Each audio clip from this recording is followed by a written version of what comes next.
మేడ్చల్ మల్కాజ్గిరి జిల్లా కీసరలోని మహాత్మా జ్యోతిబా ఫులే తెలంగాణ వెనుకబడిన తరగతుల సంక్షేమ గురుకుల బాలికల పాఠశాలలో 5 విద్యార్థినులను ఖమ్మంలోని బీసీ గురుకులంలో ఓ విద్యార్థిని ఎలుకలు కరిచాయి. కీసరలోని గురుకులంలో ఆదివారం రాత్రి నిద్రపోయిన తర్వాత తమ చేతివేళ్లను కరిచినట్టు విద్యార్థినులు తెలిపారు.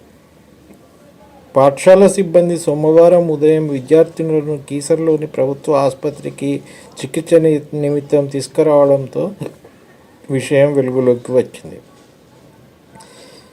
ఖమ్మం ముస్తఫానగర్కు చెందిన ఎస్ లక్ష్మీభవాని కీర్తి ఖమ్మం శివారులోని దానవాయిగూడెం బీసీ గురుకుల బాలికల పాఠశాలలో 10వ తరగతి చదువుతుంది. వారం రోజుల క్రితం తన కాళ్ళు చేతులు లాగుతున్నాయని తనకు ఫోన్ చేసి చెప్పడంతో ఖమ్మంలోని ఓ ప్రైవేటు ఆసుపత్రిలో చేర్పించినట్టు తల్లి తెలిపారు.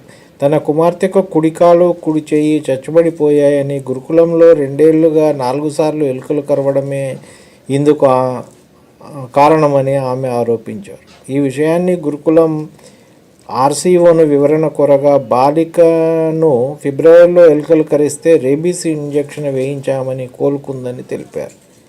కాంగ్రెస్ పాలనలో విద్యార్థులను ఎలుకలు, కుక్కలు, పాములు కరిచిన విద్యుద్ఘాతానికి గురైన పట్టించుకొని దుస్థితి నెలకొందని మాజీ మంత్రి హరీష్ రావు ఎక్స్లో విమర్శించారు.